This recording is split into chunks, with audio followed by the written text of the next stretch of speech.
5वां अध्याय।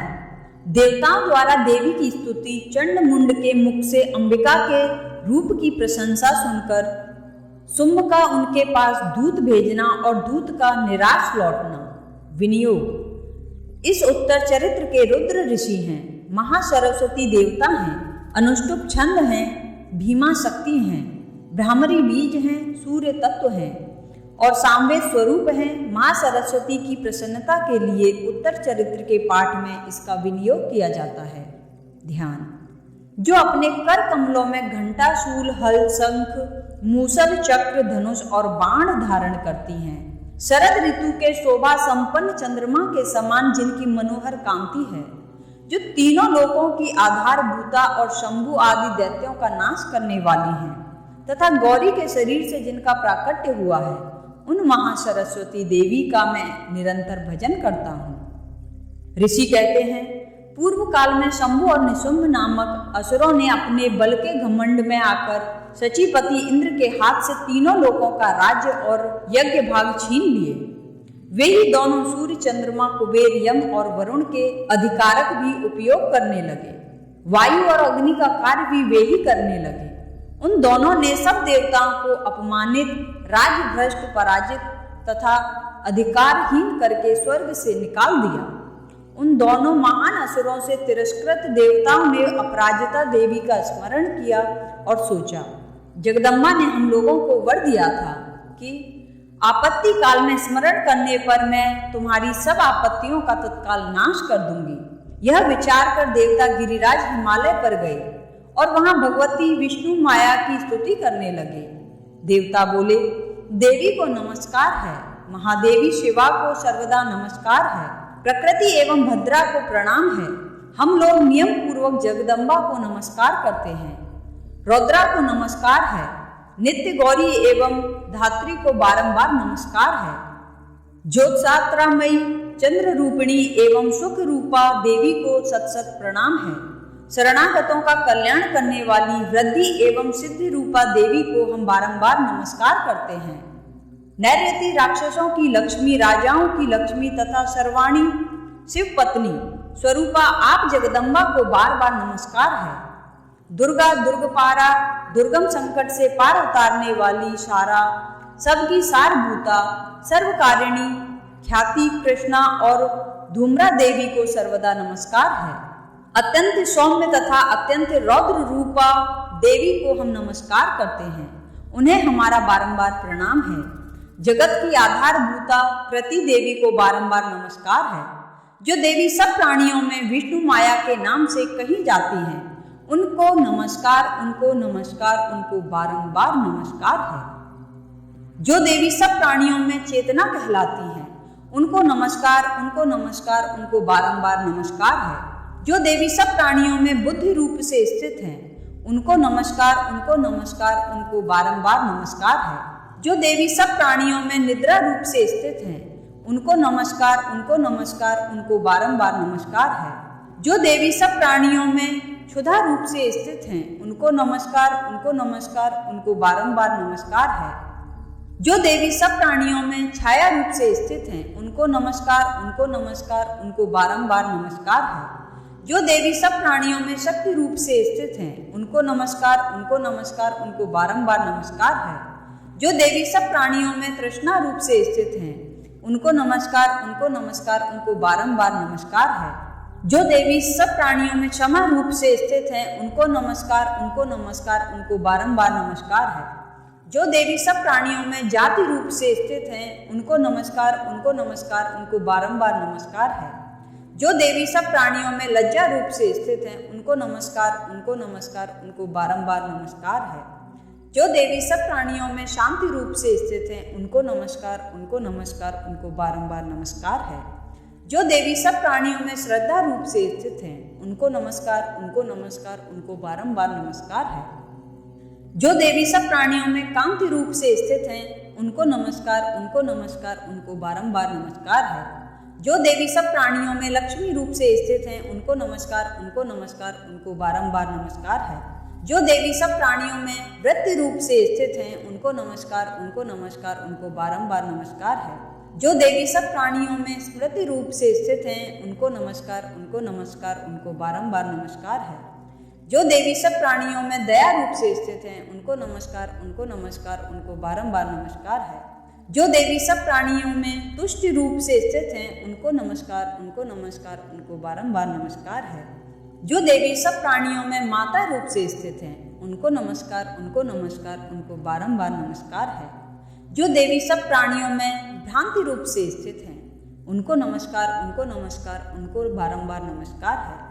जो जीवों में इंद्रिय वर्ग की अधिष्ठात्री देवी एवं सब प्राणियों में सदा व्याप्त रहने वाली हैं, उन व्याप्ति देवी को बारंबार नमस्कार है। जो देवी चैतन्य रूप से इस संपूर्ण जगत को व्याप्त करके स्थित हैं, उनको नमस्कार, उनको नमस्कार, उनको बारंबार नमस्कार है।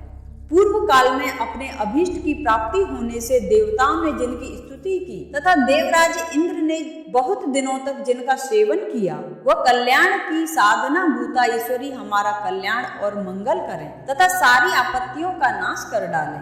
उद्दंड दैत्यों से सताए हुए हम सभी देवता जिन परमेश्वरी को इस समय नमस्कार करते हैं तथा जो भक्ति से विनम्र पुरुषों द्वारा स्मरण की जाने पर तत्काल ही संपूर्ण विपत्तियों का नाश कर देती हैं, वे जगदम्बा हमारा संकट दूर करें। ऋषि कहते हैं, राजन, इस प्रकार जब देवता स्तुति कर रहे थे, उस समय पार्वती देवी गंगा जी के जल में स्नान करने के लिए वहां आई। उन सुंदर बाहों वाली भगवती ने देवताओं से पूछा, आप लोग यहाँ किसकी स्तुति कर रहे हैं? तब उन्हीं के शरीर कोश से प्रकट हुई शिवा देवी बोली, शंभु दैत्य से तिरस्कृत और युद्ध में निशुंभ से पराजित हो यहाँ एकत्रित हुए ये समस्त देवता यह मेरी ही स्तुति कर रहे हैं। पार्वती जी के शरीर कोश से अंबिका का प्रादुर्भाव हुआ था, इसलिए वे समस्त लोकों में कौशिकी कही जाती हैं। कौशिकी के प्रकट होने के बाद पार्वती देवी का शरीर काले रंग हो गया, अतः वे हिमालय पर रहने वाली कालिका देवी के नाम से विख्यात हुई। तदनंतर शुंभ निशुंभ के भृत्य चंड मुंड वहां आए और उन्होंने परम मनोहर रूप धारण करने वाली अंबिका देवी को देखा। फिर वे शुंभ के पास जाकर बोले, महाराज, एक अत्यंत मनोहर स्त्री है जो अपनी दिव्य कांति से हिमालय को प्रकाशित कर रही है। वैसा उत्तम रूप कहीं किसी ने भी नहीं देखा होगा। असुरेश्वर, पता लगाइए यह देवी कौन है और उसे ले लीजिए। स्त्रियों में तो वह रत्न है, उसका प्रत्येक अंग बहुत ही सुंदर है तथा वह अपने श्री अंगों की प्रभा से संपूर्ण दिशाओं में प्रकाश फैला रही है। दैत्यराज, अभी वह हिमालय पर ही मौजूद हैं, आप उसे देख सकते हैं। प्रभु, तीनों लोकों में मणि, हाथी और घोड़े आदि जितने भी रत्न हैं, वे सब इस समय आपके घर में शोभा पाते हैं। हाथियों में रत्नभूत ऐरावत, यह पारिजात का वृक्ष और यह उच्चैश्रवा घोड़ा, यह सब आपने इंद्र से ले लिया है। हंसों से जुता हुआ यह विमान भी आपके आंगन में शोभा पाता है। यह रत्नभूत अद्भुत विमान जो पहले ब्रह्मा जी के पास था, अब आपके यहाँ लाया गया है। यह महापद्म नामक निधि आप कुबेर से छीन लाए हैं। समुद्र ने भी आपको किंजलकिनी नामक माला भेंट की है, जो केसरों से सुशोभित है और जिसके कमल कभी कुमलाते नहीं हैं।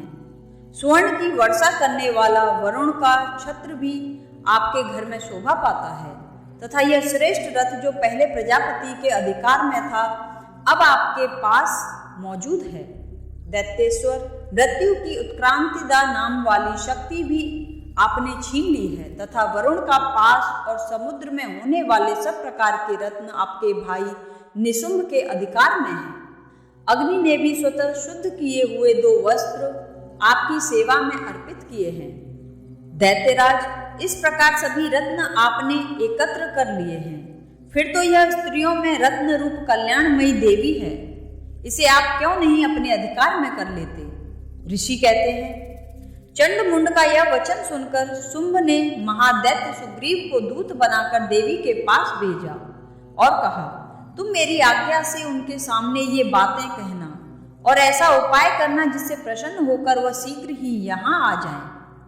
वह दूत पर्वत के अत्यंत रमणीय प्रदेश में जहाँ देवी मौजूद थी वहां गया और मधुर वाणी में कोमल वचन बोला। दूत बोला, देवी, दैत्यराज शुंभ इस समय तीनों लोकों के परमेश्वर हैं। मैं उन्हीं का भेजा हुआ दूत हूँ और यहाँ तुम्हारे ही पास आया हूँ। उनकी आज्ञा सदा सब देवता एक स्वर से मानते हैं, कोई उसका उल्लंघन नहीं कर सकता। वे संपूर्ण देवताओं को परास्त कर चुके हैं। उन्होंने तुम्हारे लिए जो संदेश दिया है उसे सुनो। संपूर्ण त्रिलोकी मेरे अधिकार में है, देवता भी मेरी आज्ञा के अधीन चलते हैं। संपूर्ण यज्ञों के भागों को मैं ही पृथक पृथक भोगता हूँ।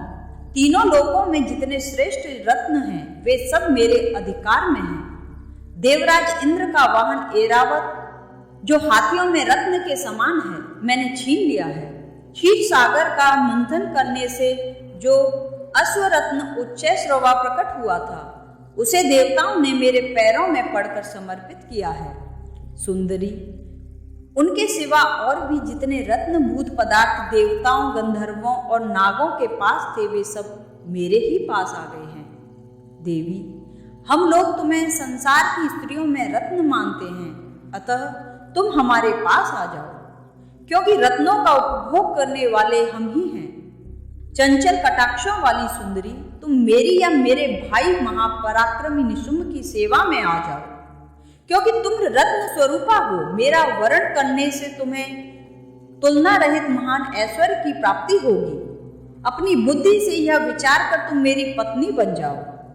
ऋषि कहते हैं, दूत के यों कहने पर कल्याणमयी भगवती दुर्गा देवी जो इस जगत को धारण करती हैं, मन ही मन गंभीर भाव से मुस्कुराईं और इस प्रकार बोली। देवी ने कहा, दूत, तुमने सत्य कहा है, इसमें तनिक भी मिथ्या नहीं है। शुंभ तीनों लोकों का स्वामी है और निशुंभ भी उसी के समान पराक्रमी है, किंतु इस विषय में मैंने जो प्रतिज्ञा कर ली है उसे मिथ्या कैसे करूं?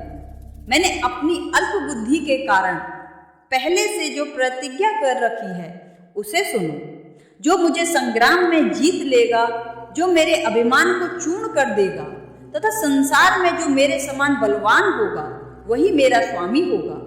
इसलिए शुंभ और महादैत्य निशुंभ स्वयं ही यहाँ पधारें और मुझे जीतकर शीघ्र ही मेरा पाणी ग्रहण कर लें। इसमें विलंब की क्या आवश्यकता है? दूत बोला, देवी, तुम घमंड में भरी हो, मेरे सामने ऐसी बातें ना करो। तीनों लोकों में कौन ऐसा पुरुष है जो शुंभ निशुंभ को सामने खड़ा हो सके? देवी, अन्य दैत्यों के सामने भी सारे देवता युद्ध में नहीं ठहर सकते, फिर तुम अकेली स्त्री होकर कैसे ठहर सकती हो? जिसे शुंभ आदि दैत्यों के सामने इंद्र आदि सब देवता भी युद्ध में खड़े नहीं हुए, उनके सामने तुम स्त्री होकर कैसे जाओगी? इसलिए तुम मेरे ही कहने से शुंभ निशुंभ के पास चली चलो। ऐसा करने से तुम्हारे गौरव की रक्षा होगी, अन्यथा जब वे केस पकड़कर घसीटेंगे तब तुम्हें अपनी प्रतिष्ठा खोकर जाना पड़ेगा। देवी ने कहा, तुम्हारा कहना ठीक है, शुंभ बलवान है और निशुंभ भी बड़े पराक्रमी हैं, किंतु क्या करूं? मैंने पहले बिना सोचे समझे प्रतिज्ञा कर ली है, अतः अब तुम जाओ। मैंने तुमसे जो कुछ कहा है वह सब दैत्यराज से आदर पूर्वक कहना, फिर वे जो उचित जान पड़े करें। इस प्रकार श्री मार्कंडेय पुराण में सावर्णिक मनवंतरी की कथा के अंतर्गत देवी महात्म्य में देवी दूत संवाद नामक 5वां अध्याय पूरा हुआ। ऐसी ही वीडियोस देखने के लिए हमारे चैनल को सब्सक्राइब करें।